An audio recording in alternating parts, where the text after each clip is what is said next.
Welcome to the True That Show, a show about lifepreneurship presented with wit, humor, and banter by Deborah Drummond and Caroline Blanchard. A lifepreneur is someone who's living life the way an entrepreneur runs their business. All in. Lifepreneurs are rock stars.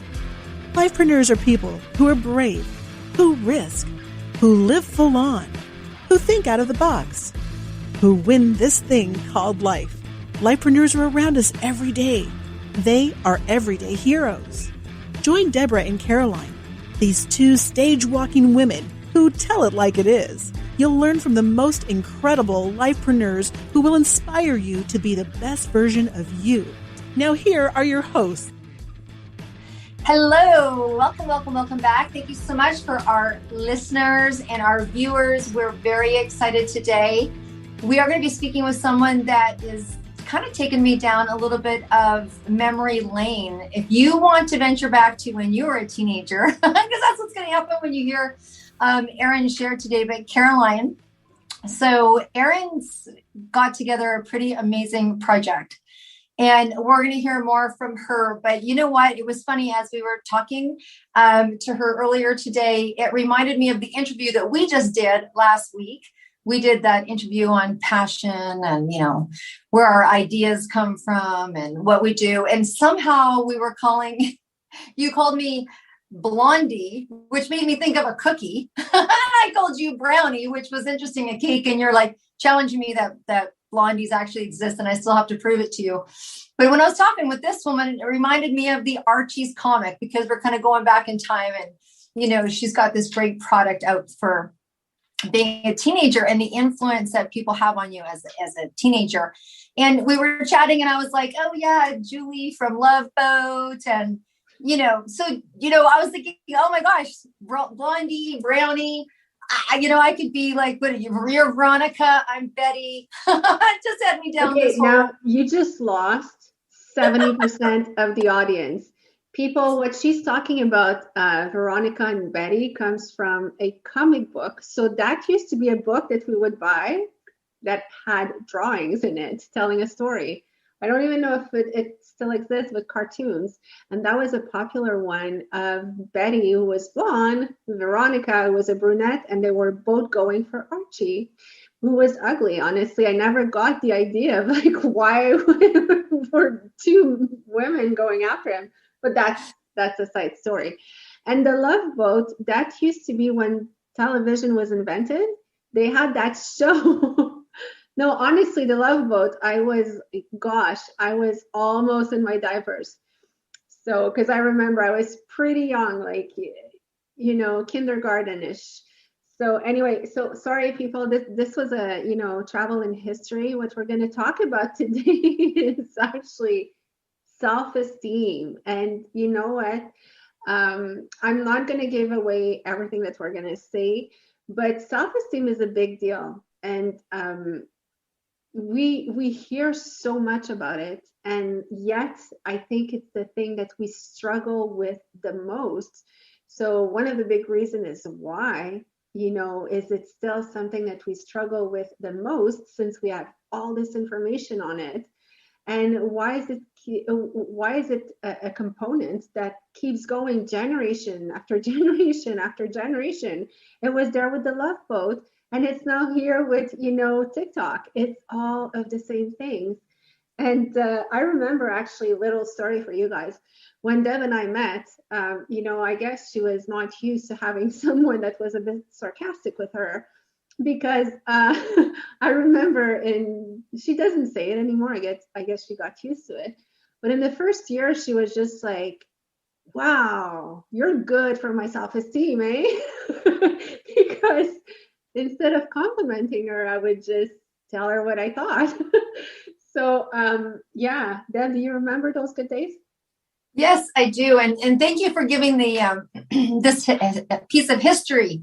So yes, because I was like grade 7, and I think I got to ask you, because we are impressed upon, the people that we associate are impressed upon, and many people, particularly in our world of business, they're like, the 5 people you hang out with the most, you got to really make sure that you are on top of that, and because they impress upon you even at my age, Caroline, and the age of maybe one or two of our listeners. And so, as a woman in my 50s, it's like, it's still important to make sure, because we're impressed upon by music, we're impressed upon by books, who we hanging out with. Clearly I need to take a look at my friends and see who should stay and go. But we're impressed upon. And so for me, it was like, my daughter's, 27. And I was like, who impressed upon her? And I remember there being controversy about the Spice Girls. Remember the Spice Girls? I don't know if that's and there was, Sporty Spice and Posh and I actually really thought that was kind of cool, because many of us are many different things, and it allowed someone to be sporty and she was cool, and allowed someone to be like this and she was cool, and kind of over the top or more quiet or a background. And I thought actually it was kind of really cool how they showed multiple aspects of being a woman, and that every aspect was cool. Red hair, blonde hair, brown hair, like it just made it. They nailed down the marketing with the Spice Girls. They did. They went to get one of every kind. And and you know what? Yes, the message was good if you dig really deep, but it was great marketing. But yes, I think that was the beginning of including every genre. Yeah. Like, I know that my 12-year-old, like soon to be 13 in about a month or two, they don't describe people like we used to. And for them, people are not as, difference is just, it's not even a difference. It's just a normality right now. Like for us, if someone was different, it didn't take much to be different. But for them, it's like, sometimes I say some of my old stuff and she'll be like, why do you say this? And anyway, let's jump into our subject today, because we could go on forever, and we're not the interviewees, we're not the interviewers. So let's welcome Erin Matchette, that has started an amazing project, being the Esteem Magazine. So Erin is like a mom that decided that, there was an issue and she would fix it. And I love that. I love when someone actually, is living something, and instead of just sitting back and enjoying the show, or not enjoying the show and complaining about it, they get up and they do something about it. So welcome, Erin. Hi there. Thank you. How are you today? I'm good. Great. Thanks. It's nice to be here. Awesome. So Erin, talk to us a bit about your project, the Esteem Magazine. How was it born? Well, my daughter will be 24 next week. So about 15 years ago or so, when she was in elementary school, we were really, really heavily into American Girl. We loved American Girl. I, especially as a mom, loved their messaging. So we subscribed to the magazine. We bought all the books. We were down at Chapters all the time buying the books. And she had, of course, an American doll as well, that was like built to look like her. Anyways, with the American Girl magazine, as a mom, I loved the messaging. It was all about, girls and dealing with their feelings, dealing with their bodies, dealing with their friendships, dealing with their teachers, like all of the things that girls at that age have to deal with.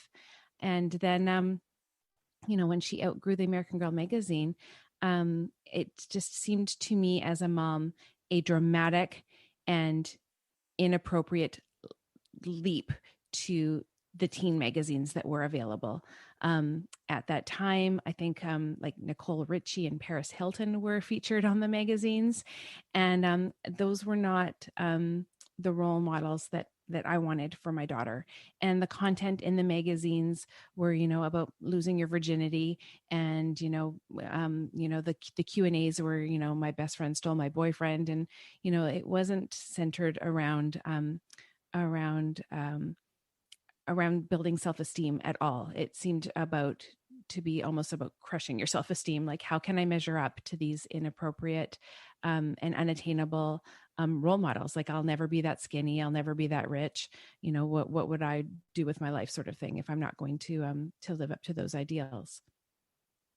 And so, I thought, wouldn't it be great to have Esteem Magazine, that could feature all of these ways for girls to build their self-esteem, whether they're, like you were saying about the Spice Girls, whether you're the creative girl, or whether you're the sporty girl, or whether you're the spiritual Zen girl.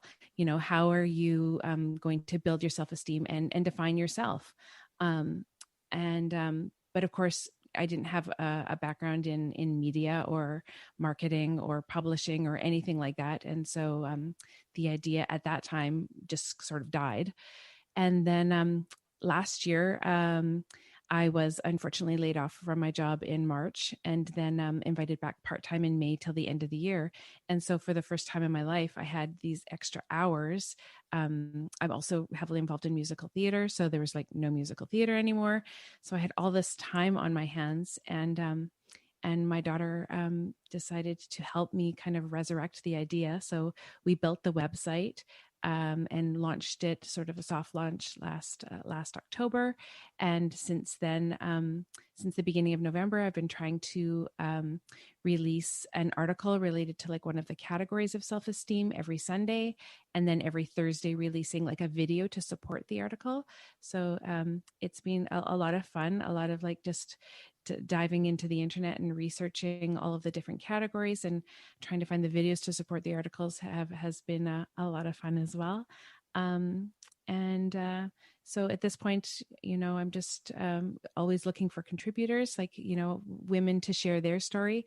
When I first sort of started to pitch the idea to my circle of friends, I said, if there was something that you could whisper to a younger version of yourself, what would it be?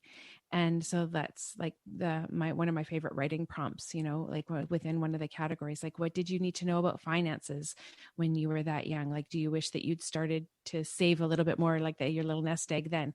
I mean, like, everybody knows that you're supposed to save 10%, but I didn't start saving 10% until I was well into being much, much older. But, if only I had back then, how much it would have grown. So, just all of those sorts of ideas to try and help, that 15 to 25-year-old set, but also, I mean, I enjoy reading the stories of my colleagues just as much. Yeah. One of the things that I find really interesting, Erin, was when, you had this idea, and it was about 15 years ago, but life was doing what life was doing. And I think many of us have these ideas, or, we wish we'd had, followed through on something, or, you've got children, you've got family, you've got responsibilities. And so there's many of us that, honestly, one of the things that I love about your story is that you actually went back in time. When the time allotted, you went back in time, which just shares with us, you're never too anything. Fill in whatever blank people tell themselves. Never too old, never too uneducated. I've never done a magazine before. I've never done this before. And what I'm really noticing a lot in this year is a lot of creativity and a lot of courage, right? And probably because our back's against the wall a little bit. I mean, you had an experience of, you were no longer working, or you're working part-time, and you had this idea, and then it rebirthed itself. And then you somehow found the courage to go into something. A woman in your 40s talking about an issue that, you yourself had experienced. I think we can all relate to having some self-esteem, where do I go and what's impressioning upon me, enough to know as a mother that you didn't want your daughter reading this, and you wanted your daughter to be able to have something that was a healthier form of happiness and mindset. And it was interesting what Caroline was saying earlier about really the issues of our teenagers now are kind of still some of the issues that we carry into our 30s, 40s, and 50s. And that there's a bridge between these generations, and it's coming up around the generic categories of self-esteem, yet they play out differently. So what was it like for you as a woman in your 40s to go and activate in a business where you were actually asking your daughter to help you? Like, what was that like? It was great. She's been very supportive and very helpful, and especially like sort of like in designing the logo. I mean, like, I really had clear, definitive ideas in my mind of like how I wanted everything to look, and she like helped create it. I'm so pleased with how the website looks. Like it's exactly what I dreamt of, and I almost feel like everything is always just meant to be, and of course I didn't have the resources or the ability to do this back then. I mean, like, I don't think 15 years ago that anybody had ever even heard of an online magazine. And so I mean, like, I think that it's just it's the perfect timing for it to happen now, and for it to be online as well.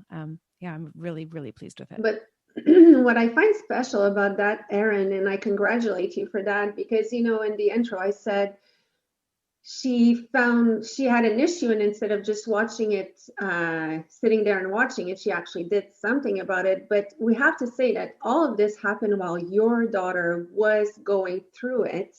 And now she's obviously not a teenager anymore, but you still decided to, no, I'm going on with this project because you don't have a teenager anymore, but you kept on going. You could have left the issue there because according to you, that was done, past, but you still decided to go ahead and benefit, all the other women, all the other teenagers that are coming. And I'm saying women, and it goes for men as well. Self-esteem, I think we're more vocal about it, but it goes for everyone.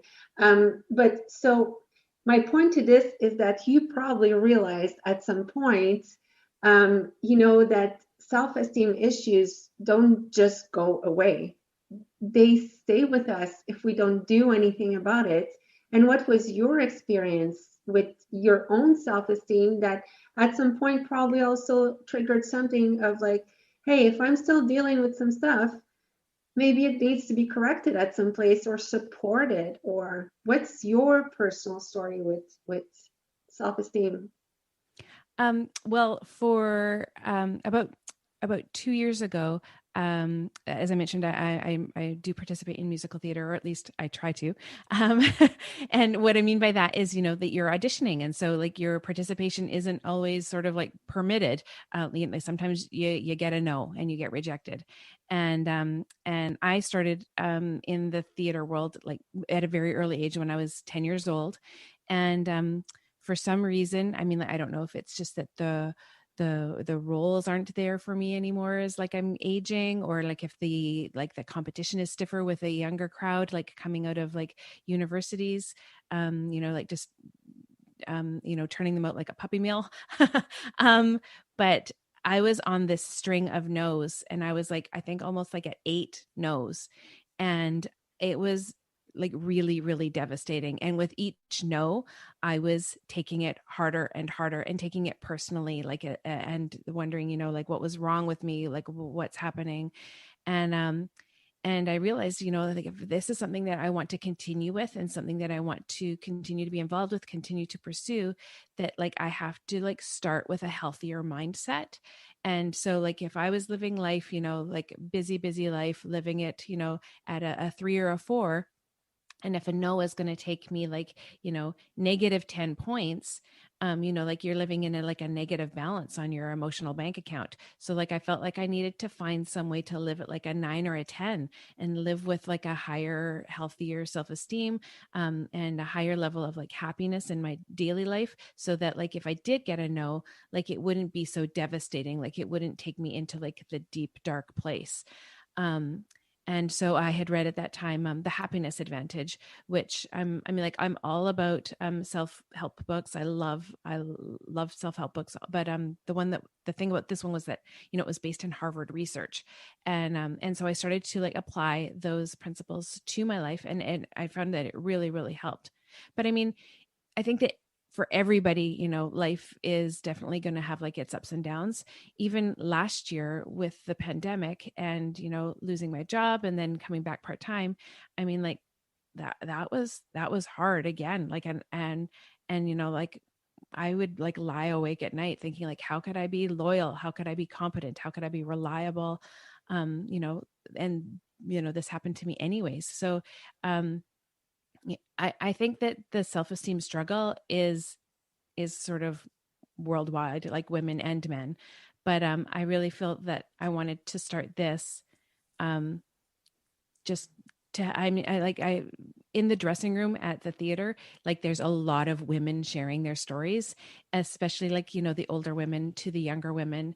And I think it's just so valuable for women to support and help other women. And for myself, I came to that realization a lot later in life than what I would care to admit. Because before musical theater, I was also really involved in sports. And in sports, like you want to crush the opponent, you want to crush your competitor. And, you know, I wasn't the type of person that wanted to go and be friends with the other team afterwards because I was so competitive. And I mean, I regret that. I can honestly say I regret that. Like I wished that I had come to the table of women supporting women earlier in my life. And that way I could have been a better example even to my own daughter. But now, you know, hopefully this forum will help that and support that. But on the other end, you know, sorry, on the other end, what you did made you the person you are. So I do believe in not regretting what happened, because it did bring you to where you are now. But there's two things that I want to address here. That first of all, you know, I admire actresses and singers and everyone who needs to go to an audition to get or not get something, because that's really putting yourself out there, because you're the product. So I don't think I could deal with all the no's and everything and take it like, so, you know, it's, I'm giving you a lot of credit for that. But the other thing that I wanted to really talk about is that self-esteem is in, you know, at every age. And I think that what you're doing for a magazine that will touch, yes, teenagers and younger women will also apply to us who are in our 40s, 50s, because I think that it's something that we don't necessarily, most of us don't solve. You know, like even now I'm doing an interview, and after, if ever I watch it, I'll be like, oh my gosh, did you see my hair? This and because we're so always wanting to be perfect, because we do have this social pressure that now I think in our days is clearer than it was when I was younger, but it's still a social pressure of being as perfect as on magazine, where girls are touched up. As rich as the ones that their parents left them all their money and this and that and that. So, you know, it's all the exceptions are highlighted on social media and magazines and everything, and they're exceptions, but we are expected to be this exception, or we're expecting that from ourselves to be the exception on a regular day. And those exceptions are not even like that on a regular day. So, but we do carry that inside. And I think, you know, anyway, for myself, I still have this awkward teenager in me that if I walk in front of someone who intimidates me, I lose my words, my sentences don't make sense. I feel, and then I walk away and I'm like, oh my gosh, I look like a complete idiot. And I'm right back at being 14 and feeling like with my clothes too short and, you know, so I think it's so important. I feel like self-esteem. And yes, now a lot of people are putting that as mindset.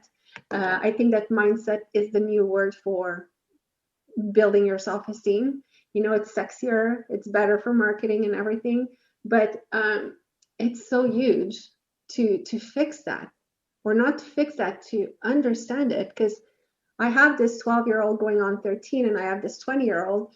So my 20-year-old is so confident. I don't even know where she got it from. But I think that, but sometimes she'll tell me stories and I'm like, oh no, she has her insecurities. And then I have my younger one who's going into those years now that I see with all of the social pressure, like social media, TikTok and all of that. I'm grateful that I didn't have all of that. And I'm not sure how she will go through all of it, because there's comparison on every single thing. So, you know, I will guide her towards your magazine, and I'm hoping that she will go and read the stories, because those stories are like for 13 years old as much as 40 years old, right? Yes. You're really going to, Deb, you were going to say something, sorry. So, Little phone. yeah, no, I was going to say something, and I think that for people so they could understand what are the 8 categories of esteem that you have, defined that would be good to share information with. So what is your magazine covering basically? I think that women, I mean, and this is just like my platform, or what I have established. I think that women build their self-esteem through creative esteem. I mean, I know friends that are makeup artists that have like their YouTube channel with makeup artistry. I have friends that are bakers and like with their cake decorating, and I mean, like, there's just so many ways out there. I mean, like, I have friends that are repurposing furniture and have it on Etsy. There's so many ways to build your creative esteem. So that's one of the categories. And then emotional esteem. And this is where I talked about the happiness advantage and trying to like kind of stay ahead of it. And I guess it would be like depression, or in the article I refer to the darkest timeline. If there are any community watchers out there, like I felt like I was living my life on the darkest timeline at that point. And then I did include environmental esteem. I feel that for that 15 to 25-year-old set, that they are much more passionate about environmentalism than say our generation was.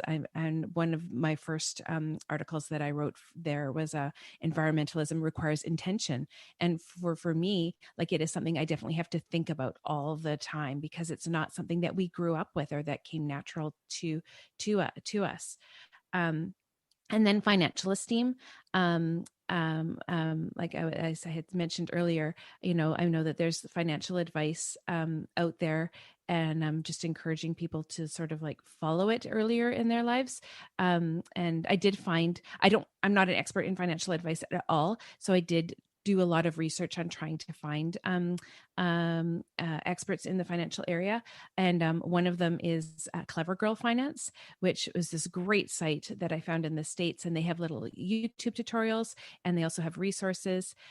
So I had been referring to them mostly when it came to financial. I know that Deb's going to provide a financial article as well soon, so that's great. Thank you for that. Yeah, and then intellectual esteem. So, I mean, like, that's for the girls out there that are building their self-esteem through the honor roll. And that's something that's really important to address too, because I do think that there is a time in high school when some girls decide that it's actually not so cool to be smart anymore, and they start to dumb themselves down so that they're a little bit more attractive to the boys. I hate that stereotype. I would love to have some contributors encouraging girls to go into STEM careers. STEM is like really, really important, and like a popular focus out there for schools to be focusing on. But the participation with the girls is not as much as the boys. So I would love to have some role models out there that are going to encourage girls to go into STEM careers. And then, of course, physical esteem, which I mentioned before, that was a big driver for me. I was in addition to doing theater, that sporty spice that was like on all of the teams. And but then there came a point where in grade 9 where I didn't start getting on all the teams, or maybe I rode the bench a little more. And how do you deal with yourself when you like had kind of defined yourself as the sporty girl, that you're not on the team anymore? Like, how do you deal with that? Like, you have to diversify and find these other areas to build your self-esteem. So that's physical, and then social, and then spiritual.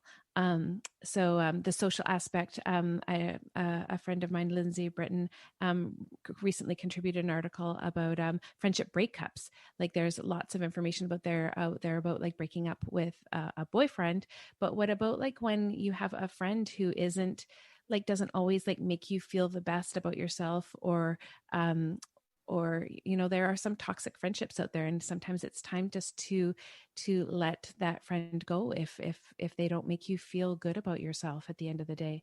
And then and spiritual esteem as well, where mostly for now I have addressed integrity. Like, integrity is everything. Like, how you treat others is who you are.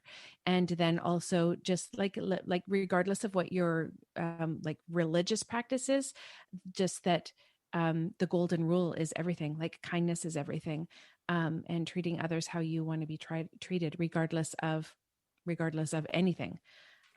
So those are the eight points that we have, that I have covered, and that I release an article per category, like on an 8-week rotation.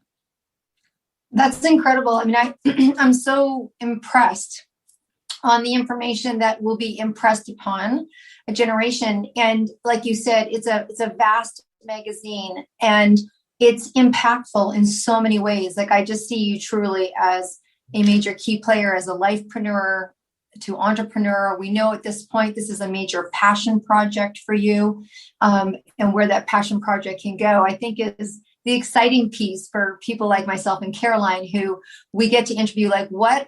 How did this happen? Like, how did we get this lucky to be able to watch people go from concept to the next design of life? Because really, I think if there's anything that I'm hearing in your story, is like, this great opportunity came that didn't look so great, which was time, and how you were able to mold that and really pull up a passion project. You didn't just decide to, like, I don't know, make friendship bracelets or something. I mean, you took it on, you took it on. This is a major, major topic that is presses upon, as I build my self-esteem, I can pass that on to my son. Those things that you see in that whole different model, like my son's painting, he just put a painting up, and some kid wanted to buy it for $8, and my son wouldn't sell it to him. And he called out my son a scammer and started, bad profiling him on social media. And my son says to me, he's like, my work's worth more than $8. And I'm like, yay, of course it is.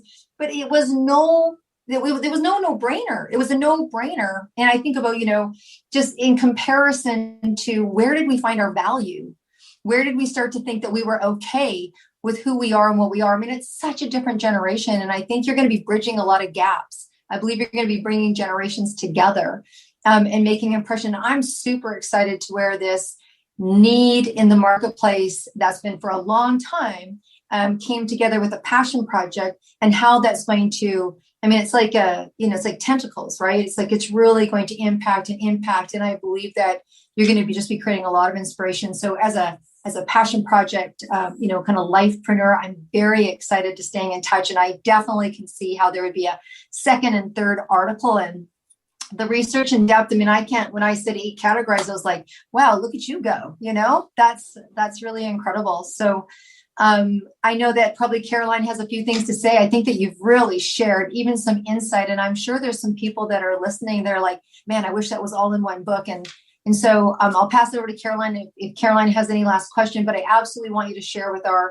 our listeners and our viewers where they can see this magazine, how they can subscribe to this magazine, when the time comes that you're going to be monetizing that, who is it that you'd like to step forward? And if there's anyone listening out there that's like, man, I'd really like to support this woman's project, to definitely make sure that they connect with you. So, Veronica, I'll pass you the last statement, and we can fight over It's funny because I was going to say I never liked Veronica. She was mean, but that's clearly how I'm depicted here. I'm the mean one. But it's okay. You know what? I embrace it. It brought me where I am. But back to Erin, I want to congratulate you. I am beyond impressed. I didn't know Erin before, Deb did. And when we talked, Erin started with, when I told her, tell me your story, she started with, because you're very, very, very humble. You put things but you told me, I started this project, but I'm not a professional. And, it's like, I'm not a professional. And there you were describing the 8 categories of self-esteem that I was just like, oh my gosh, I didn't even think about this one. Oh my goodness, you really went and you really dissected it. So, give yourself like tons of credit because you've developed something impressive. And I'm gonna go read your articles. I'm excited about it. I'm excited about plugging my daughter on it. And I really think that it's gonna bring something, that is needed. There's information that is needed for a mother and her daughter to be able to read together and both be interested. And I think that that's exactly what you've created. So that's what I wanted to say. I just wanted to say congratulations. And I'm going to let you give your information, how to reach you. Thank you. So the website is esteemmagazine.com. It's esteem-magazine.com. And then on all of the social media platforms, it's esteem.message. So on Twitter, it's at esteem.message, and then esteem.message on both Facebook and Instagram as well. My Instagram page is just like full of mostly quotes. I am that person who on social media was always sharing inspirational quotes all of the time. I just love those inspirational quotes. So I have a collection of them, and I just keep making them within each of the esteem categories, and they're all kind of color coded for the esteem categories. It's been a really like fun thing for me to do in filling my time. But I also feel that like I'm also fulfilling my purpose as well. I mean, like, I feel like the majority of my career, and then even in the musical theater community, I've often felt that like I'm sort of more valuable in the dressing room than on stage sometimes, because, sometimes the girls in the dressing room, like, they do need like that mom influence. There's always tears in the dressing room. And I feel like sort of my purpose is to serve and to help. And so this has been a fun way to do it. I'm just hoping that, that we can increase readership and increase contributors. Because I'm sure that like people don't want to just like tune in, just read stories about me all the time.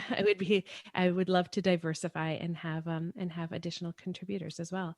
I'm so excited. This weekend, on Sunday, I'm releasing my first article from overseas. It's someone who has followed me on Facebook, and now she has contributed her first article from Kosovo. Whenever I do if I boost an ad on Facebook, it's just amazing to me that like the women of Eastern Europe, like they are on it. Like they love the self-esteem business. And so that's exciting. That's exactly what I was saying. You're very humble because when you talk, you're very humble, but you are so powerful. And as you described, like as you are the one supporting people, and I can totally see it. So you are extremely powerful, and I know you will make a huge difference. So thank you for being with us today. And I will share it with everyone that I can. Thank you. Deborah, awesome. I'll leave you the last word because we all know you want. Wow, there's the pot. Anyways, I'm just going to wrap up and say that it was absolutely amazing. And I think also with your experience in the theater, I know that you and your husband own a very prestigious dance theater. And I just got to say that having someone like you in the dressing room, that's where I would send my child, knowing that there's someone in the dressing room. And I know because I have nieces that are like daughters of mine that have attended your school, and many dance in the background. So someone having your experience and your heart understanding what's going on would be the place that I'd want to send definitely my children. So as a mother and a woman and, all of that, I commend you. I'm looking forward to your success and trailing along with that. And so with that, ladies, I think it's a wrap.